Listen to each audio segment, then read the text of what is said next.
Buenas noches a todos. Ya los profes se conectan con nosotros. Espero que tengan una muy buena jornada escolar hoy. Les recuerdo, pues ya estamos finalizando este espacio académico y la semana, pues que para hoy mínimo deberíamos tener el 50% de la plataforma realizada. Y la invitación nuevamente al taller de mañana, que empezamos con un curso de Excel básico.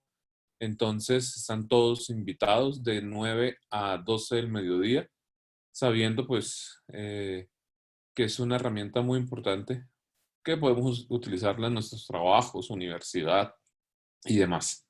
Camilo, tenemos ahí, seguimos con la clase, por favor. Vale, Bueno, gracias Juan Carlos. Buenas muchachos, ¿cómo están? Espero que estén bien. Tenemos 19 participantes. Bueno, ojalá los demás se conecten. Y nada, muchachos, vamos a participar. Ya saben que la idea es que por favor opinen y den sus puntos de vista en el chat, levanten la mano para hablar por el micrófono, etcétera. ¿Vale? Como para hacer la clase también más dinámica y más entretenida para ustedes y como para mí, ¿ok? Otro elemento importante Chicos, es, hola David, eh, qué pena. Chicos, ya está activo el chat. Les recuerdo lo de la asistencia, el nombre completo, por favor. Nada de nombres raros y con números, solo el nombre completo para tomar la asistencia. Recuerden que así va a ser todos los días. Podemos continuar, por favor. vale, gracias David. Recordarles pues lo que hablamos ayer rápidamente de la hoja de ruta y de ese punto específico del debate, ¿vale? Para que porfa no se les olvide como enviarme al correo los argumentos en contra o a favor del proceso de paz y el martes poder discutir un poco más a fondo sobre esto. ¿Ok? Voy a dar inicio con el tema de hoy, que es supremamente interesante y se relaciona directamente todo el tiempo, todo lo que hemos visto está conectado con todo, con todos los temas, ¿vale? Con el de hoy, etcétera. Todos los temas que hemos visto están supremamente conectados. Yasmín, Ana, Felipe, buenas noches. A todos buenas noches. Bueno, muchachos, el tema de hoy tiene que ver con la economía en el siglo XXI, ¿sí? O sea, en nuestro siglo, ¿sí? Vamos un poco a pensar y a discutir sobre esto. Ya hemos tenido discusiones, ya Hermógenes, creo que Paula, si no recuerdo, también ha dicho muchas cosas. Muchos de ustedes ya han presentado sus posiciones frente a la economía y por favor que hoy no sea la excepción, de acuerdo al tema que vamos a ver. ¿Listo? Mira, profe, otra vez para hacer la aclaración, es que no han cambiado el nombre. Por favor, chicos, cambien el nombre. No me escriban el nombre completo en el chat, sino por favor cambien en la lista de participantes. Listo. ¿Listo? Ahí se escucha bien, ¿no, David? Ahí me escucho bien. Sí, toca acercar el micrófono, pues. No se escucha Ok, lejos. ahí, ya, listo. Bueno, entonces voy a compartirles pantalla para empezar. Listo, Carlos, Sebastián. Vale. Entonces yo lo miro ahorita en el correo. Porfa, me envían esos argumentos al correo. ¿Listo? Les voy a anotar el correo para que los que no lo vieron ayer lo puedan ver.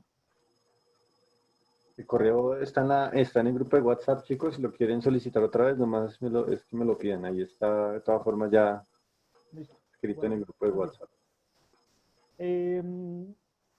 Voy a compartirles pantalla entonces para ver el tema de la economía del siglo XXI o en el siglo XXI. ¿Listo? La idea es, como saben, ahí se ve bien, ¿sí? me imagino. La idea es ver un poco, sobre todo, la transformación de la manera en que funcionaba la economía en el siglo XX, ¿sí? Sobre todo desde mediados del siglo XX hasta hacia finales del siglo XX y cómo esa transformación va a dar lugar, ¿sí? a el modo en que funciona la economía en el siglo XXI. ¿Listo? Entonces, abro el chat. Listo. Porfa, ahí todos pilos pendientes, digamos, de un poco de la explicación para que al final podamos discutir las preguntas a discutir. ¿Listo? Aquí tenemos una imagen propia del modo de producción fordista, que ahorita voy a explicarlo, que es Charles Chaplin, ¿sí? La película de Tiempos Modernos. Miren esto, interesante, y un modo de producción más bien postfordista propio de la economía actual. ¿Listo? Entonces ya vamos a ver las características de cada uno de estos modos de producción. ¿Preguntas? David, porfa, me colabora con las preguntas. No, por el momento no hay preguntas. No, aquí en la pantalla. Ah, qué pena. Sí, ¿considera que los bancos a nivel mundial deberían tener el poder que tienen? Segunda pregunta, ¿de qué manera se puede acabar con la desigualdad en Colombia y el mundo? Sí, entonces, eh, estas preguntas las hago primero con la intención de que no veamos, otra vez como lo dije en algún momento, la economía como algo alejado a los problemas en el mundo, en nuestra sociedad, ¿sí? Como pueden ser la pobreza, la desigualdad, ¿sí?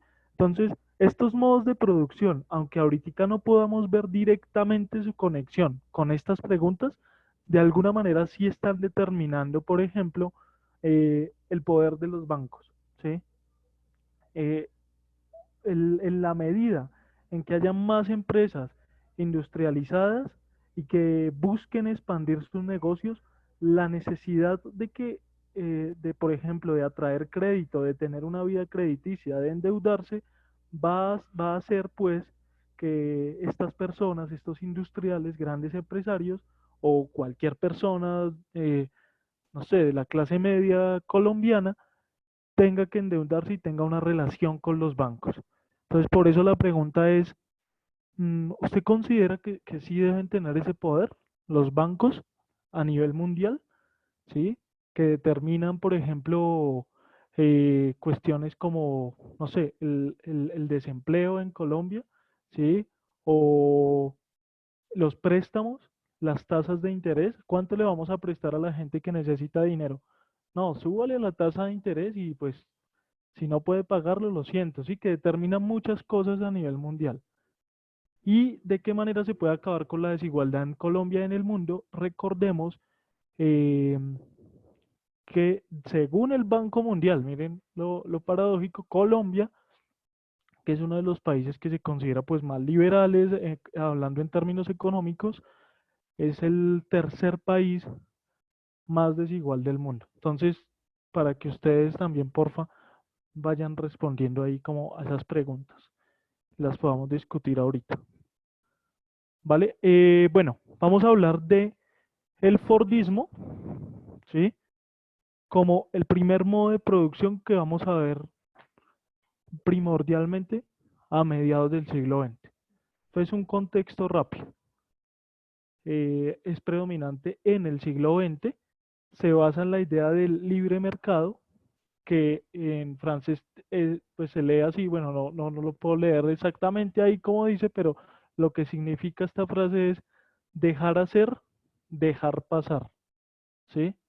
Una forma de resumir el libre mercado es que no haya un control del Estado sobre la economía, como lo vimos en algunas clases, ¿vale? Em, Como por ejemplo en China, que el Estado tiene una fuerte intervención en el mercado y en las empresas, ¿sí? Esta teoría del libre mercado dice no. Entonces, este modo de producción, o sea, una forma de hacer los productos, está basado primordialmente en la idea y en el mundo del libre mercado, ¿sí? Los gringos pensaban así en el siglo XX, a mediados, e incluso desde principios del siglo XX, los europeos también, apertura comercial, ¿sí? Y que haya negocios y, valga la redundancia, comercio, mercado entre todos los países. Estos son características principales del libre mercado que van asociadas a la idea del individualismo, ¿sí? El individuo es lo que prima, ¿sí? Los deseos, los apetitos de un individuo, su manera de razonar es lo que importa a la hora de definir cuestiones económicas o políticas, etcétera. ¿Listo? No la comunidad, no el bienestar común. ¿Sí? Eso es una, por ejemplo, de las diferencias que vimos con el comunismo, ¿sí? Donde prima la comunidad y de lo que se trata es que no haya eh, desigualdad, etcétera. Otra característica es que se desarrolla principalmente este modo de producción en los Estados Unidos por un tipo que se llama Henry Ford, ¿sí? El productor, el inventor del carro Ford, ¿sí? El modelo T en Estados Unidos, que va a revolucionar al mundo y va a revolucionar el transporte en ese momento. Y entonces este tipo tiene una lógica, ¿sí? En los Estados Unidos de cómo producir. En esta época se identifican claramente dos clases sociales, ¿sí? Que estas dos clases sociales vienen desde el siglo XIX, XVIII, hasta hoy en día, podríamos decir, aunque hoy ya han cambiado mucho, digamos, hay muchos más matices, que son cuáles: el proletariado, clase trabajadora, que principalmente uno veía en donde, en las industrias, ¿sí? En las fábricas, manejando máquinas como lo presentaba máquinas, no sino artefactos, herramientas, como lo mostraba Charles Chaplin, ¿sí? En tiempos modernos, y la burguesía, que es esta clase social también que domina las empresas, las fábricas, las industrias en las que trabaja el proletariado, ¿vale? También tenemos en el Fordismo una fuerte, digamos, equiparado al poder de las industrias, de la industrialización, del comercio, van a ir apareciendo paralelamente, ¿sí? Sindicatos, ¿sí?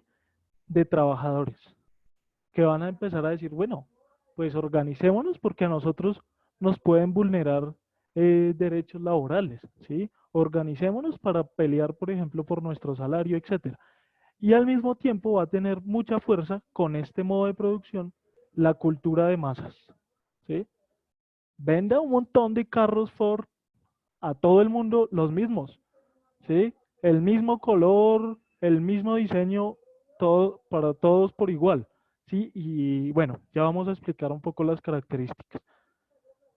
¿Quién quiere ayudarme con la lectura de esta parte? Yo sé que en esta diapositiva, de pronto ustedes van a decir, uy, mucha letra, qué aburrimiento. Entonces, discúlpeme porque quería que quedaran los puntos claves sobre este modo de producción ahí y no pude exactamente poner una imagen, me faltó ahí. Entonces, Bueno, David, por favor. a Geni Alejandra, que es nueva. Eh, William también estaba diciendo. O Geni, bueno, listo. Heini. Geni Alejandra, ¿cómo estás?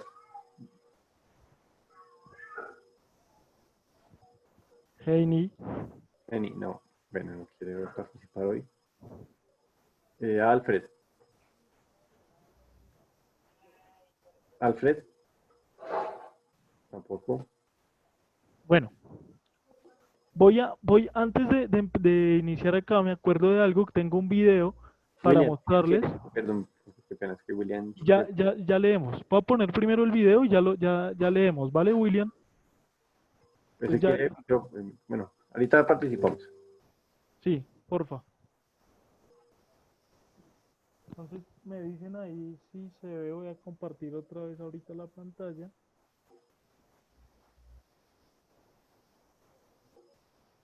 Listo.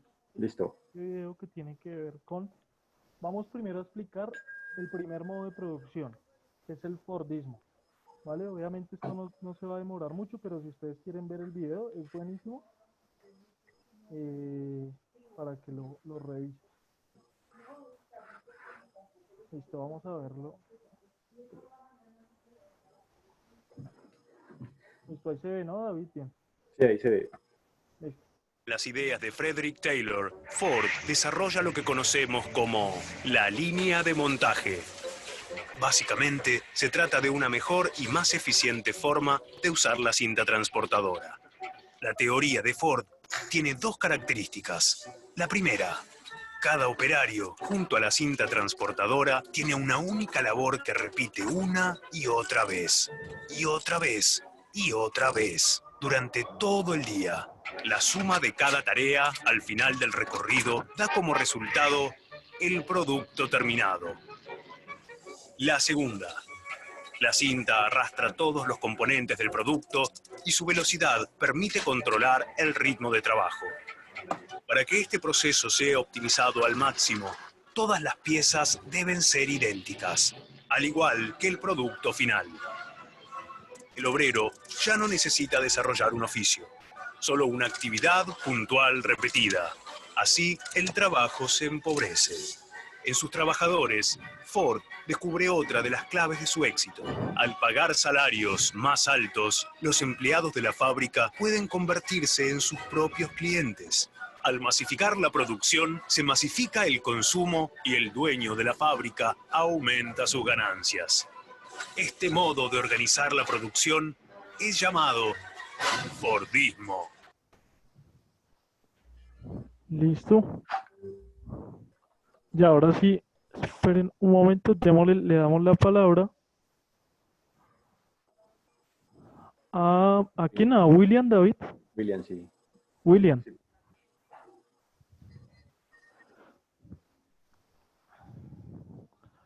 William. En Villamizar.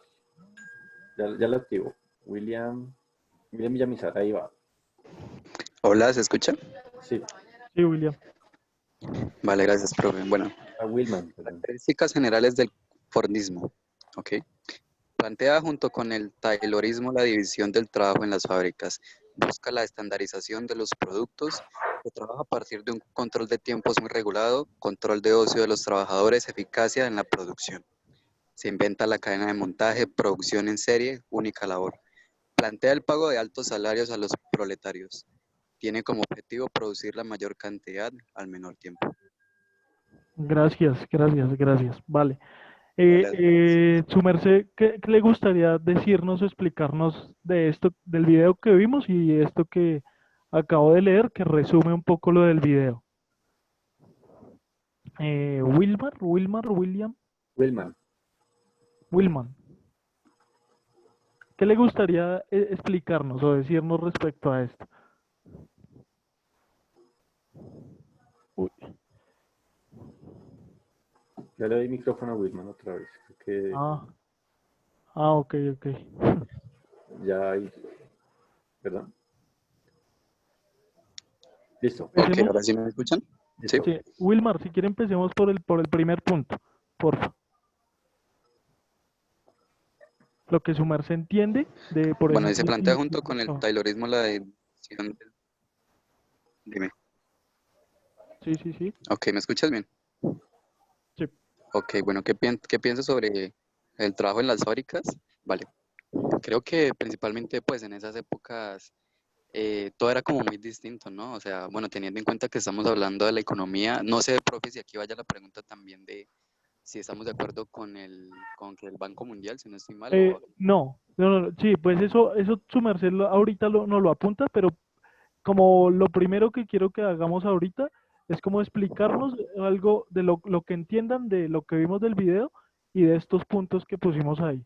Entonces, por lo menos el primer punto, su merced que entiende como división del trabajo en las fábricas, ¿sí? O sea, pues así en términos generales, ¿qué entiende? Ok, yo que entiendo, pues que a cada uno se le otorga pues un respectivo trabajo, un respectivo horario y pues que se busca como tal la eficiencia, ¿no? De ese trabajo. Es así, exactamente, es así de básico, gracias Wilmar, y se trata de lo siguiente, y está relacionado con lo que vimos de la cadena de montaje. Vamos a producir, por ejemplo, en la fábrica de Henry Ford, los automóviles, un carro. Sí. Entonces, Ok. este automóvil tiene diferentes partes. Entonces vamos a poner a un trabajador, digamos, vamos a hacer las llantas. Un trabajador se encarga de hacer la goma de la llanta, ¿sí? Otro trabajador el rin de la llanta. Otro trabajador la forma de hornearla con de darle la horma con las máquinas, ¿sí? Y en eso consiste como tal la división del trabajo en una fábrica, ¿vale? ¿Cuál es la intención? Eso, digamos, es lo primero y esa es una idea de Taylor, ¿sí? Un economista también eh, que busca la efectividad del trabajo en las fábricas, ¿ok? Si alguien quiere participar, leer y decir, mire, profe, yo de este punto entiendo esto, háganle, frescos. Lo segundo es la estandarización de los productos. Si vieron cómo en el video salían todos esos coches Ford y todos eran iguales, entonces la idea del Fordismo es, vamos a producir de la misma manera el mismo producto. Todos los coches son negros, ¿sí? Todos los coches tienen el mismo, exactamente el mismo modelo. Se trabaja a partir de un control de tiempos muy regulado, ¿sí? ¿Cuál es el fin de controlar los tiempos? Primero, lo que dijimos, la eficacia de la producción, pero además algo que viene desde el siglo XIX, tener controlados a los trabajadores, ¿sí? No, mire que como Charles Chaplin en la película que se ve como que se pone a hablar con el otro y se le pasa la cadena de montaje y por lo tanto se vuelve un caos la producción, pues claro, es que los trabajadores, las 8 horas, las 12 horas de trabajo en el siglo XIX, 16 horas de trabajo durante a principios del siglo XIX, no tuvieran tiempo para hacer otra cosa que trabajar, ¿sí? Entonces eso genera ganancia y una eficacia en la producción. Se inventa la cadena de montaje, que fue lo que vimos, es en serie y cada uno hace una única labor. Y Ford, tiene una idea interesante y es que dice, bueno, y más en Estados Unidos, en los años 20, los 40, dice, mire, pues nuestra economía no está tan mal, ¿sí? Hay un momento en la crisis del 29 que obviamente se reduce su ganancia, la de Ford, pero si yo quiero, yo soy un inventor de carros, pero yo los produzco. ¿Cómo hago para que la gente los obtenga, los compre? La única manera de que valga la pena producir en serie y en cantidad es que haya alguien que los compre. Por lo tanto, como yo tengo una serie de trabajadores, cantidad de trabajadores en mis fábricas, voy a pagarles un mejor salario. Y con eso ellos mismos les pago el salario para que ellos tengan cómo comprarme mis coches, que en Estados Unidos casi que toda la vida por las planicies tan largas así han sido muy importantes, ¿no? Los automóviles. Entonces, claro, la gente le pagan un buen salario y de esa manera también gana Ford. ¿Sí? A los proletarios les pagan bien, les paga bien. ¿Ok? Y otra característica, el objetivo es producir la mayor cantidad. Ahí es, dele, háganle. ¿Sí? Vamos a trabajar durante 16 horas y lo que nos alcance hoy. ¿Sí? Entonces una producción en serie en cantidades. Esas son como las características generales. Si alguien tiene una pregunta o algo, porfa. ¿Listo? David, ¿algo que decir respecto a esto? Eh, Estoy viendo a-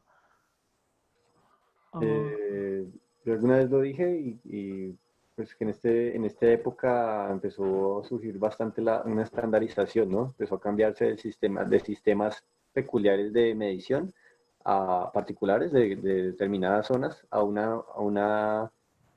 sistema, digamos, mundial, ¿no? Sistema llamado sistema internacional, ¿no? Debido a pues, esto, eh, Esto Sí. pues obligó a muchos, o sea, la globalización que fue creciendo durante también siglo XX y siglo XIX, que eso ya es un proceso bastante de varios años. En el siglo XX como que se hizo más importante, digamos, y más, digo, generó más efecto en estandarizaciones, ¿no? En las estandarizaciones, y este modelo pues obviamente lo permitió. Ok, gracias. Aquí estoy viendo la cámara de alguien, no sé cuál será el nombre, pero bueno, Ya lo quita. Estefanía, vale, no Pues importa. si quiere participar. Si quieres Mariana. participar, dale, Estefanía. Eh, entonces, por favor, quiero que, bueno, aquí toca, voy a leer las preguntas.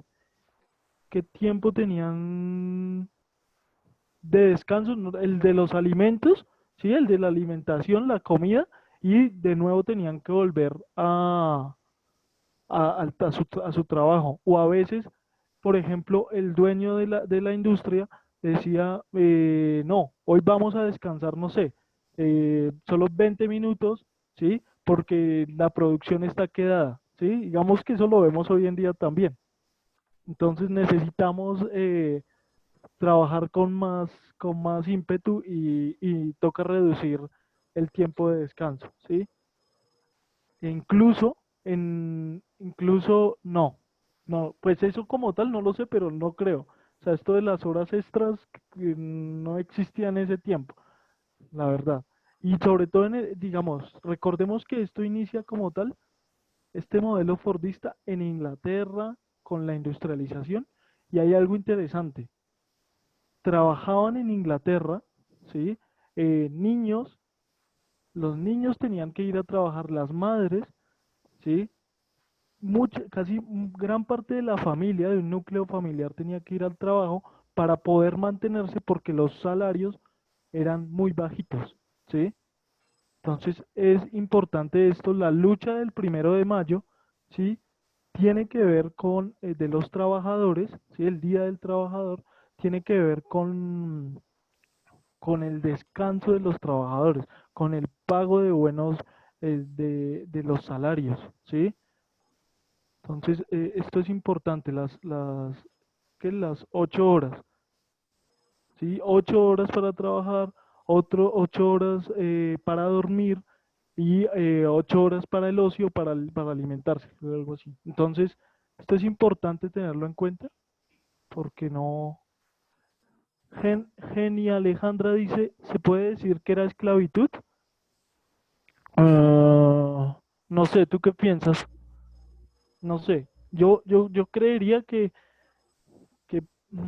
bajo cierta mirada uno podría decir que sí, pero bajo otra no. ¿Por qué? Primero, digamos, una razón.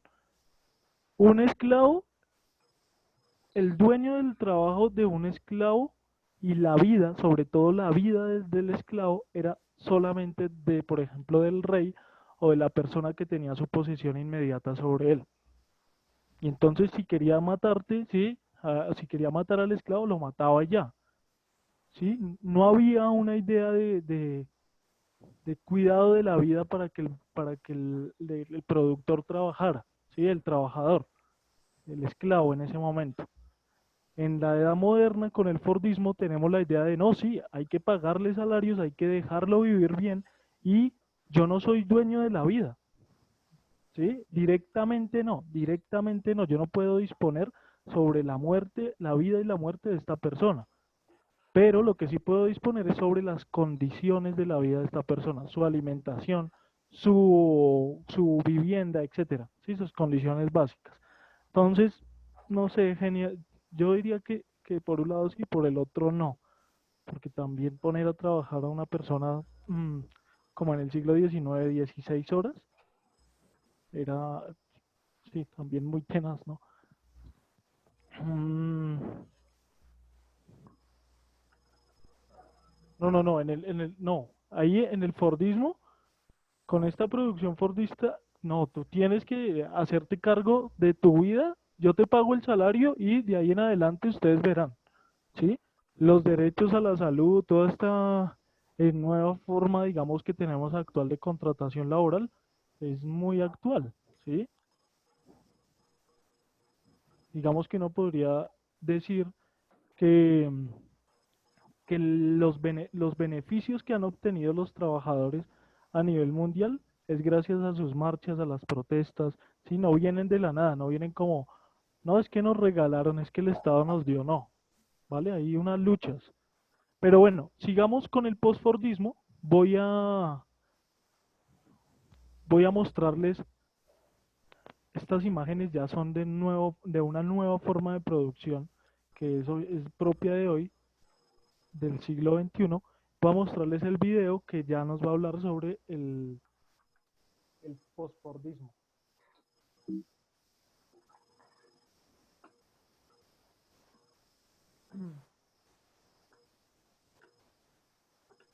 Ahí se ve, David, no. Postfordismo, no, se ve la diapositiva otra vez todavía. Ah, ok. Ya. Listo. Aquí vamos con el postfordismo, muchachos. Más adelante en la historia, con la crisis capitalista de los años 70, surge un nuevo modo de organizar la producción y el trabajo. Del otro lado del mapa, más precisamente en Japón, la fábrica de automóviles Toyota aplica un nuevo modo de producción, el toyotismo, basado en el concepto just in time. Con el justo a tiempo, a diferencia del Fordismo y el Taylorismo, que fabricaban en masa y almacenaban en grandes stocks, se produce según la demanda del cliente. En otras palabras, lo mínimo y necesario para cumplir con el pedido en función de la demanda. La producción en masa de un solo tipo de producto es reemplazada por la cantidad exacta de una gran variedad de productos vendidos previamente. El trabajador ahora debe ser multifuncional para poder manejar simultáneamente diferentes máquinas necesarias para los distintos productos. Las nuevas tecnologías de comunicación, informática y electrónica, sumado a los bajos costos de importación y exportación de mercadería, permiten que las tareas que se hacían dentro de una misma fábrica se realicen en diferentes espacios y partes del mundo. Lo que antes se producía en un único lugar, ahora puede ser diseñado en un país, fabricado en otro y ensamblado en un tercero. Estos televisores, por ejemplo, ensamblados en Argentina y producidos en distintas partes del mundo. Tras años de trabajo y un sueldo fijo, Santiago y Verónica logran ahorrar y se compran el televisor que tanto querían. Y no solo eso, ahora también saben que las tres formas de organizar la producción en el sistema capitalista, el Taylorismo, el Fordismo y el Toyotismo, tuvieron algo en común: producir la mayor cantidad de productos con el menor costo posible, aunque fuera a costa de la explotación del trabajador. Así, la máquina... ¿Listos? Ahí, hasta ahí comentarios del video. Voy a mirar lo que nos han dicho. Si tienen comentarios, opiniones, porfa. Entonces, uy. El porfordismo se encuentra actualmente en muchos países, según la teoría que los sustenta. Sí, sí, como lo vimos, la producción tiene diferentes espacios y momentos en diferentes lugares del mundo, ¿sí? Entonces ahí decíamos el diseño, la fabricación, del ensamblaje de determinadas partes de un producto se pueden hacer en diferentes países. Eso lo hace Estados Unidos tranquilamente y China, digamos las potencias, ¿sí? ¿Por qué? Porque lo hacen por una razón importante, y es que el costo de trabajo en los países subdesarrollados es mucho menor, obviamente, ¿sí? Pagarle a un latinoamericano justo bajo las leyes colombianas un salario, pues le resulta más fácil a una empresa estadounidense o a una empresa china que pagarle el salario que se demanda en Estados Unidos, ¿no? Sí, es que la característica, gracias Carol, sí, por el hecho de hacerlo por la demanda. Entonces, Carol nos dice anteriormente se utilizaba o explotaba la mano de obra. Es que el término explotación tiene que ver con una explicación que hace un tipo que también ustedes ya habrán escuchado, Marx, en el que dice que cuando se explota a un trabajador, en la medida en que la ganancia del dueño de una empresa eh, no se corresponde directamente con lo que debería ganar un trabajador. Me explico. Si todos los trabajadores de una empresa, pongámoslo así, no sé, cualquiera, imagínense cualquiera donde se produzcan más, no sé, Adidas, Nike, o Ford, aquí como la estamos viendo, hacen un producto y obtienen un salario, ¿cierto? Entonces, ese producto ya pasó por la etapa de producción, ahora tenemos que venderlo. ¿Qué hace el dueño de la empresa? Según esta teoría, ¿no? Que también tiene muchos problemas. El dueño de la empresa dice, pues yo tengo que sacar ganancia de esta producción. Y entonces, ¿qué hace? Digamos que él simplemente tiene el dominio sobre los medios de producción y delega funciones, ¿sí? Es simplemente el dueño. Él no trabajó como tal, él es el dueño, él tiene el capital y es el dueño de la empresa. Entonces, ¿qué dice? ¿Qué hace? Para venderla en el mercado, la vende mucho más caro. En el momento en que vende mucho más caro este carro, estos tenis, cualquier producto, ahí se produce la explotación. ¿Por qué? Porque todos deberían ganar, según esa teoría, todos deberían ganar según lo que la fuerza de trabajo que le imprimieron para hacer el producto, ¿sí? Si los trabajadores, cada uno, hizo su tarea en el producto, ¿por qué cada uno está ganando menos que el dueño de la empresa que no hizo nada? ¿Sí? La lógica es como, no, porque él es el dueño de la empresa, no, pero entonces nos está explotando porque los que hicieron realmente el trabajo, los que hicimos el trabajo, fuimos los proletarios como tal, ¿sí? Los trabajadores. Entonces, claro, se preguntaría el trabajador, ¿por qué el dueño de Adidas, digamos un trabajador de Adidas, ese dueño tiene más dinero que yo, vive mejor que yo? ¿De dónde le viene la ganancia?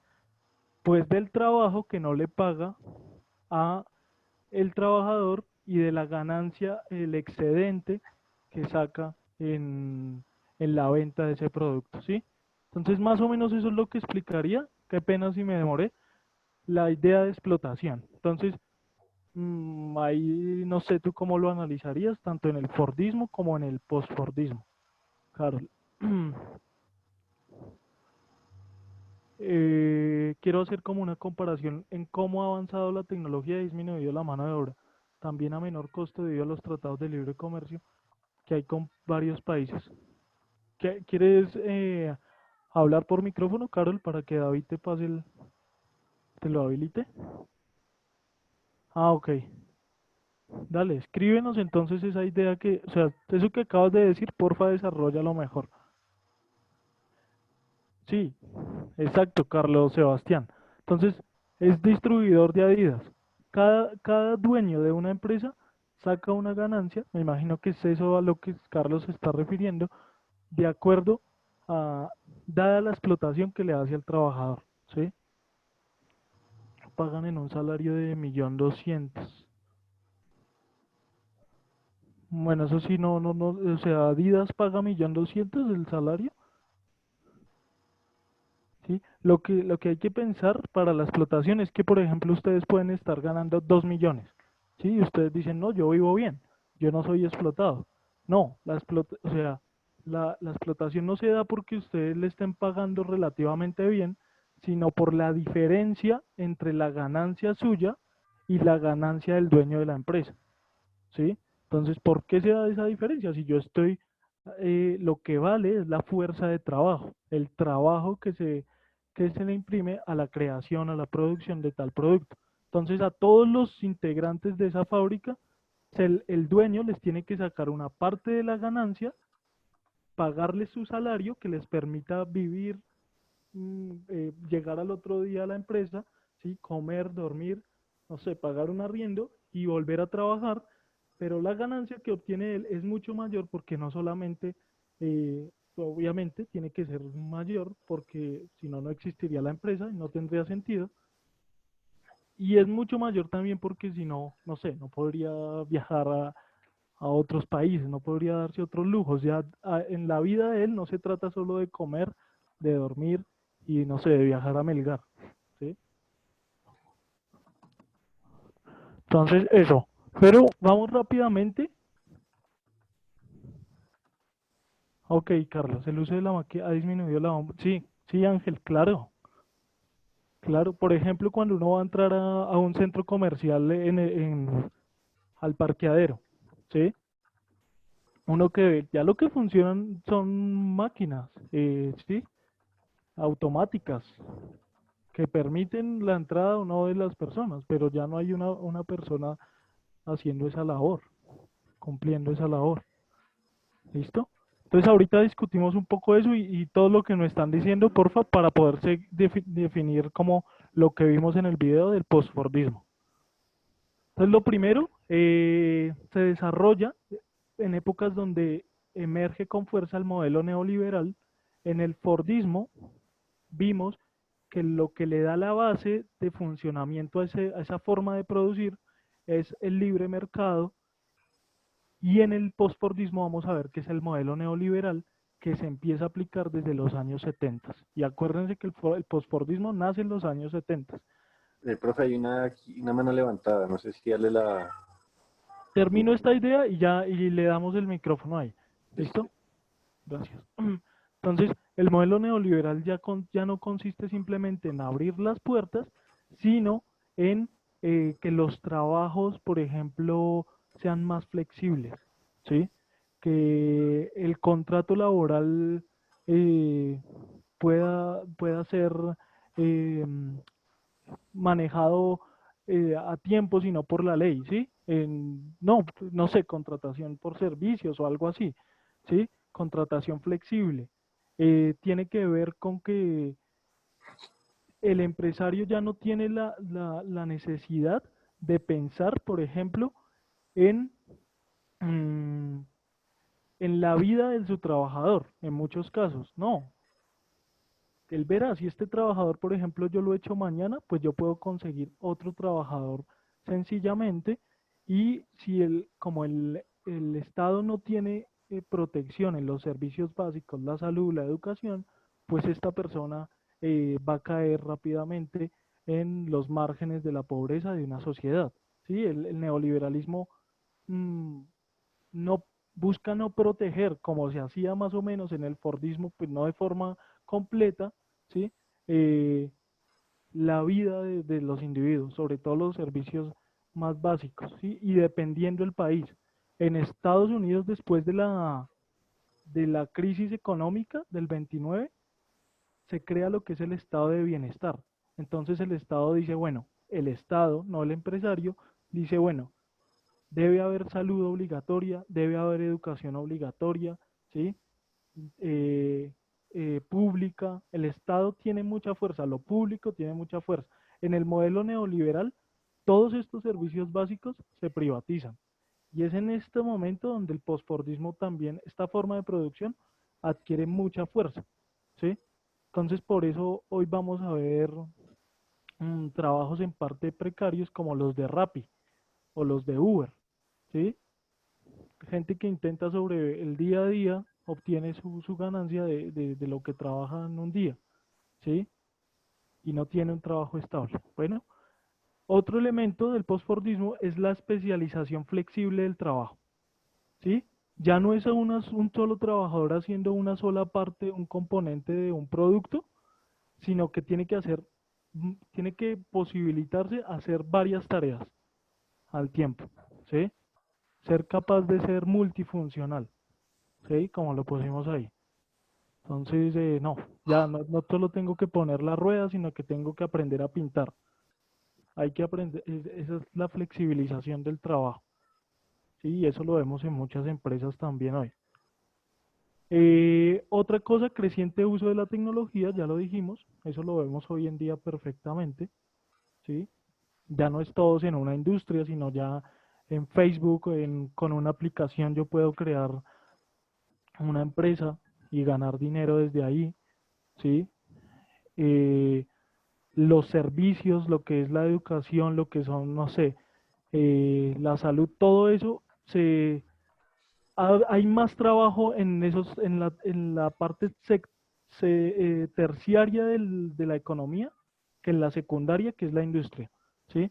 Entonces muchas personas ya en las ciudades se dedican no a trabajar en una industria, sino a trabajar, no sé, en las cafeterías, ¿sí? En los servicios básicos de limpieza de un hospital, muchas personas haciendo esos trabajos que son de servicios, de economía terciaria, ¿sí? Eh, sí, el transporte, etcétera. Y tenemos que la publicidad se vuelve determinante en la venta del producto. Acuérdense que en el Fordismo, Ford cogía y sacaba todos los modelos y ya, listo, que todos consuman esos carros, ¿sí? No, en el postfordismo se trata de, bueno, y esto es el justo a tiempo, ¿sí? Espere, este cliente en particular quiere el carro de determinada manera, ¿sí? O hay tantos clientes, entonces hay que hacer una dinámica publicitaria para enfocarnos en esa clientela potencial, ¿sí? Entonces la publicidad se vuelve importante para el consumo, ¿sí? Para la venta de un producto. En el Fordismo no tanto, ¿sí me entienden? Volver al producto especial, algo que la gente se sienta identificada con él. Todo esto es propio de una cultura, de una forma de producción post-fordista. Bueno, una edición especial, dice Carlos. Sí. Listo. Va a continuar rápido, ya aquí no me demoro mucho.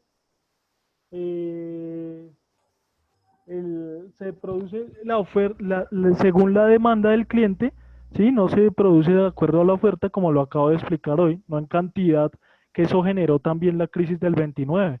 Como las empresas producían en la mayor cantidad sin pensar en los clientes, en quienes demandaban esos productos, se empezaron a generar los stocks, ¿sí?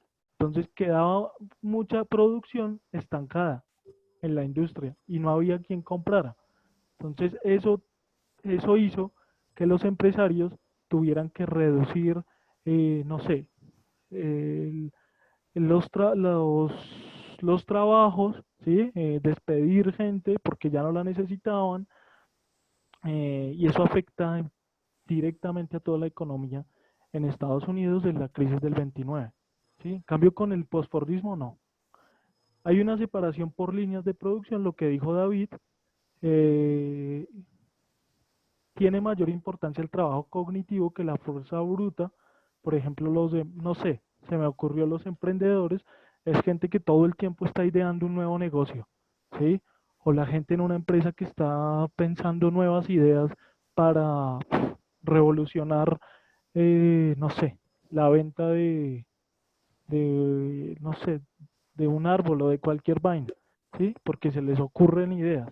Entonces el trabajo cognitivo, más que la fuerza ahí en una industria, empieza a importar más en el postfordismo, y la tercerización y la precarización laboral. Por eso puse ahí como a Rappi, mm, y a otra que esto debe ser una empresa europea, una aplicación europea, por lo menos no la he visto acá en Colombia, ¿sí?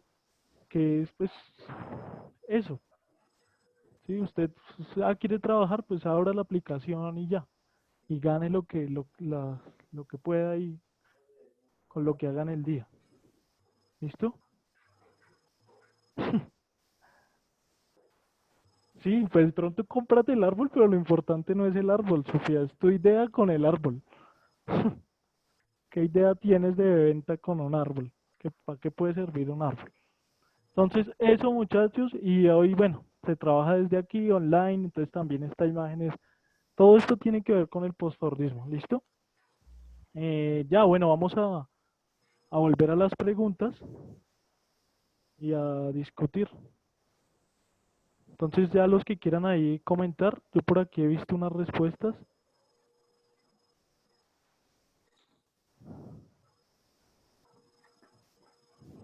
Listo. Carlos dice, eso hacía Ford, hacía una edición especial de 100 carros, eso era lo que hacía especial. Sí, pero digamos, en Ford no había una visión hacia el cliente, ¿sí? Como tal, bueno, ¿cuáles son los deseos del cliente? No, no, no, voy a producir un carro que ande, con un motor que ande, que esto es innovador. Listo. Y la gente empezó a comprarlos. Después, él empieza a innovar, por ejemplo, vamos a poner 100 colores, 100 carros a un color rojo. Y después mandamos de color azul, ¿sí? Porque la gente empieza a pensar como, no, no, no, es que No, yo no quiero. y también hubo un tiempo que se empezó, no sé qué, cuál fue el movimiento en el que todo se volvió obsoleto, se empezó a volver obsoleto más rápido, ¿no? La obsolencia programada, que se llama. También, como lo que pasa con los celulares, creo que a eso se refiere David, ¿no?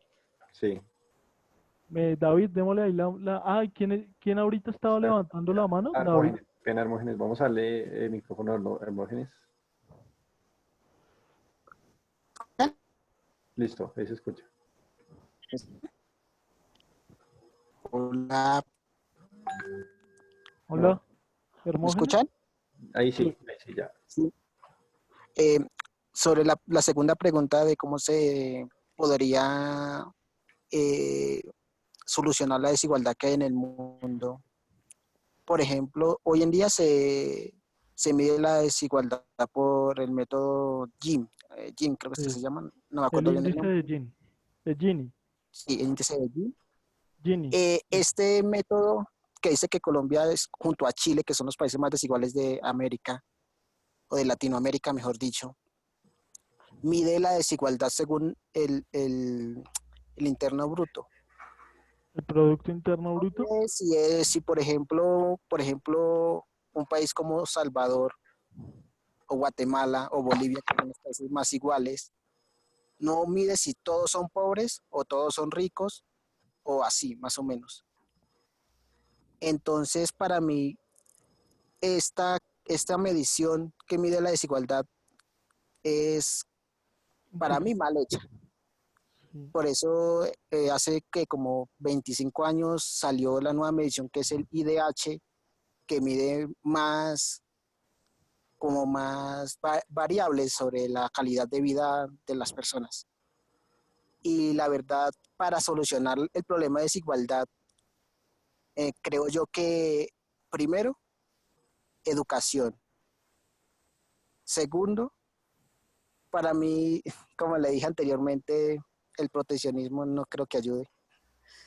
Y para mí sería como alianzas comerciales de los países pequeños económicamente, Sí. que hagan alianzas comerciales para que cuando tengan que hacer, no sé, un TLC con un país más grande o más poderoso, que todos los países juntos que estén en ese acuerdo, no sé, un ejemplo como la Alianza del Pacífico, Sí. negocien en conjunto con, no sé, con un país como China, Estados Unidos, la Unión Europea, para que tengan peso ante las otras economías. Bien, vale. Gracias. Gracias, Hermógenes. Una aclaración respecto a lo que nos dice Hermógenes del índice de Gini. Lo que mira específicamente el índice de Gini es la distribución de la riqueza en un país. Entonces, por ejemplo, en Colombia, no sé, por todo lo que producimos entran, no sé, no sé cuántos millones, determinados millones, ¿vale? ¿Qué es lo que 40 vamos a mirar en el índice de Gini? ¿Sí? Con el índice de Gini. Es cuál es la distribución de la riqueza en el sentido de quiénes están apropiando esa cantidad de dólares, de pesos que le entran a Colombia, ¿sí? Y quienes están quedando imposibilitados del acceso a esa riqueza, ¿sí? Entonces se empieza a ver que hay unas determinadas familias, unas determinadas clases social que son las que concentran la riqueza. ¿En qué términos? Por ejemplo, en el ingreso de la plata que entra por la venta de petróleo, ¿sí? Son determinadas empresas. En otro término muy importante en Colombia, que es el que lo hace más desigual, y eso sí es plenamente identificable aquí en este país, y es la concentración de la tierra, ¿sí? La posesión de la tierra para los campesinos es casi nula en este país, ¿sí? Es algo que es una reforma agraria que no se ha querido hacer. Y entonces la concentración de tierra también produce concentración de la riqueza e imposibilidad de que otras personas la tengan, ¿sí? Entonces, esto es importante porque la desigualdad va a mirar exactamente eso, ¿sí? ¿Quiénes cuentan con mayor concentración de la riqueza en un país y y cuál es la diferencia con respecto a los que no la tienen, ¿sí? Entonces uno puede decir que hay, no sé, un 5% más o menos, no recuerdo exactamente la cifra, en Colombia, que son los más mega ricos en nuestro país y el resto de población, ¿sí? A diferencia de estos, su riqueza no, digamos, el acceso a la riqueza y a la producción de la riqueza no es el mismo, ¿sí? Entonces, esas son, digamos, cosas que mira el índice de Gini y por eso, digamos, nos podemos diferenciar de Bolivia, de Ecuador, que también tienen esos problemas, ¿sí? Lo que pasa es que nosotros ocupamos el tercer lugar, después de dos países, uno africano y creo que el otro es Haití, ¿sí? Entonces, es eso. ¿Y quién más Exacto. estaba levantando la mano?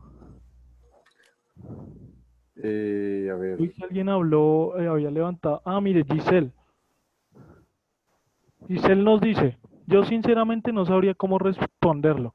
En mi opinión, no creo que sea posible. Y si es posible, no es muy bueno, ya que las personas, tanto en los deberes, trabajos, circunstancias y objetivos, son diferentes. E incluso los territorios en los que habitamos son distintos. Territorialmente, Colombia tiene distintas oportunidades y ventajas que los demás países podrían no tener. Igualmente las personas tienen habilidades, ok. En cuanto a la economía, creo que no es bueno que todos obtengan lo mismo, porque el trabajo y circunstancias en cuanto al entorno de todos no es lo mismo. Si bien no es necesariamente justo, puede ser aún más injusto que una persona que trabaja por 8 horas diarias gane lo mismo que una persona que lo haga por 10 horas en el mismo trabajo que la persona que trabajó solo 8 horas. Sí, eso pasa aquí en Colombia. Personas que trabajan 2 horas ganan muy bien respecto a las que trabajan las 24 horas del día. ¿Sí? Se trata de eso cuando yo hablo de desigualdad, Giselle, digamos, estoy apuntando hacia allá, hacia, hacia las oportunidades de las personas a tener una mejor forma de vida. Y esto tiene que ver no solamente con las personas, que también, sino con que el país, el Estado, les brinde las condiciones para hacerlo, ¿sí? Entonces, ¿y de qué manera? Entonces, no sé, un buen salario mínimo, un mejor salario mínimo, que el salario no deje de alcanzar simplemente, no sé, para comer, para vestir y para ir al otro día a trabajar, ¿sí? David, ¿qué? ¿David quiere decir algo? o sea, una pequeña cuestión. Por ejemplo, ahorita muchos decretos están cambiando, ¿no? Ahorita se han creado muchos decretos en esta pandemia, ¿no? Tenemos que empezar a pensar en la política, ya que, o sea, como algo que puede cambiar, o sea, puede generar desigualdad o no. O sea, tenemos que empezar a pensar también de esa manera qué determinaciones, o sea, políticas que tomamos o que toma el gobierno nos puede afectar, cómo pueden generar una desigualdad o no. Sí, Creo que algo sería concreto como, de eso, por lo menos, ¿cuánto ganan los senadores? ¿Sí? ¿Y cuánto están trabajando? Eso genera una desigualdad inaudita en nuestro país. ¿sí? ¿Por qué hay personas que concentran la riqueza tan fuertemente como eh, este personaje, Luis Carlos Sarmiento Angulo, por ejemplo? ¿Sí? Tiene el control sobre bancos, sobre las carreteras, los peajes de determinadas carreteras, sobre la construcción, ¿sí? Y eso le quita a los que piensan mucho en el empresariado y en el libre comercio, pues les quita la posibilidad, porque empieza a generarse monopolios, y los monopolios son concentración de riqueza, ¿sí? Entonces, eso también es un factor que genera desigualdad, ¿sí? No por nada en Estados Unidos o en Colombia las campañas de los partidos que defienden, digamos, la forma en que, en que está funcionando el país, eh, reciben mucho dinero de grandes empresarios. Aquí en Colombia pasa eso. Sí, no voy a citar datos concretos, partidos concretos, pero ocurre exactamente eso. Entonces, venga, necesito que usted gane para que por favor el monopolio que tengo de la producción, de la economía, me lo deje ahí, por favor, me lo mantenga, ¿no? No me vaya a crear, por ejemplo, una ley que me perjudique, ¿sí? Y eso es Colombia, ¿no? Lo que aquí apuntaban como la corrupción. Hermógenes otra vez está levantando la mano, entonces, Y ya la última eh, vale. participación, ¿listo? Ya son las 8:01. Ah, ok, profe. Pues sí, profe, como usted dice que hay eh, em, que estos monopolios, pero si el gobierno también interviene, se crearía un clientelismo con el poder, la persona que está en el poder, porque eso ha pasado mucho en los países que protege y comienzan a intervenir demasiado en los negocios bueno, sí, en las empresas, mejor dicho, y nacionalizan y comienzan a, ¿cómo? A dar subsidios, etcétera. Sí, sí, sí. Cuando o cuando el país comienza a decaer o a haber una competencia, comienzan a presionar a las personas que dan esos subsidios para, para comenzar a hacer corrupción, mejor dicho, a un clientelismo que los mantenga en el poder. Por eso no estoy de acuerdo tampoco que el gobierno mantenga el control de las empresas como algo en protección.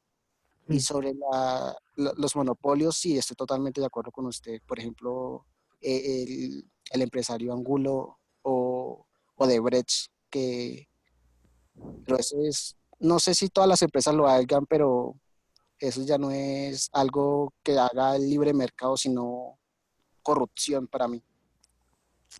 Sí, sí, sí. Vale.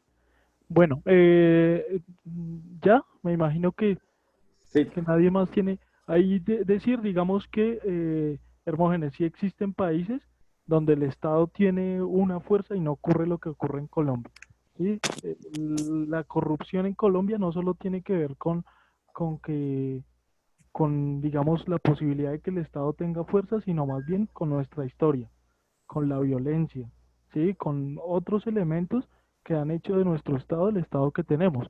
Países como Noruega, donde el Estado tiene una fuerza sobre la economía, Alemania, ¿sí? Todo esto que se denominó como los estados de bienestar, donde el Estado tomaba mucha fuerza después de la Segunda Guerra Mundial en Europa, permitió en parte, permitió en parte el beneficio de los servicios básicos para la mayor parte de la población. Pero bueno, Carlos Sebastián dice que eh, con 3 semestres de medicina monto una granja porcícola. Ok, sí, hoy en día uno puede hacer riqueza así, crecen al grupo. Bueno, David, Carol está diciéndonos que con quién puede conversar para que la ingresen al grupo, ya que ayer no pudo asistir a la tutoría porque no aparecía nada en la plataforma de Cuepa. si no estás Vale, en grupo, ya te paso el link, por favor, o dame tu número, por favor, ahí por el chat. Mejor. Alfred, gracias por su comentario. Los bancos de desarrollo ayudan a contrarrestar. la naturaleza procíclica del sistema financiero privado que presta demasiado en los buenos tiempos y raciona el crédito durante las crisis. ¿Sí? Lo que están aplicando hoy. ¿Sí? Bien, gracias. Giselle, Carol. Bien. Entonces, muchachos, porfa, nos vemos el martes. Recuerden el debate y escribir sus argumentos y enviármelos al correo. Y bueno, que tengan Mañana buena noche. Hasta luego. asistan al taller, muchachos, por favor. Mañana hay taller de Excel. Pues yo sé que esta herramienta es muy indispensable. Yo sé que les va a gustar. Va a ser muy interesante mañana desde las 9 hasta las 12 de la tarde. Entonces, por favor, asistan. Yo les estaré pasando el link también de esa transmisión, pero también estará habilitado por la plataforma. Y ahí les dejé un enlace para los que pronto no están en el grupo de WhatsApp. Copien ese enlace y ahí pueden entrar al grupo de WhatsApp. Creo que no hay nada más que agregar. Aquí les dejo otra vez el link. Catalina, lo del debate, en estos días, pues antes del martes, si es posible, o antes de que empiece la clase, como que tengan ahí esos argumentos para poder debatirlos y etcétera. ¿Listo? Por Bueno, favor, atentos al chat porque ahí donde ahí les voy a estar hablando sobre el debate de cómo se va a manejar, cómo se va a realizar para el martes. El martes se va a hacer. Entonces, igual hay que hacer sus argumentos, prepárenlos, envíenselos al profesor. Y pues bueno, solo eso, esas advertencias pendientes ahí del chat. Bueno, yo creo que ya podemos terminar la sesión. vale. Gracias por la asistencia, gracias, profe. Entonces nos vemos. Gracias, Hermógenes, gracias a todos los que participaron. Nos vemos mañana con Nicolás en el taller, Nicolás el monitor, y el lunes conmigo en monitoría, y el martes con el profe y en el debate. Gracias.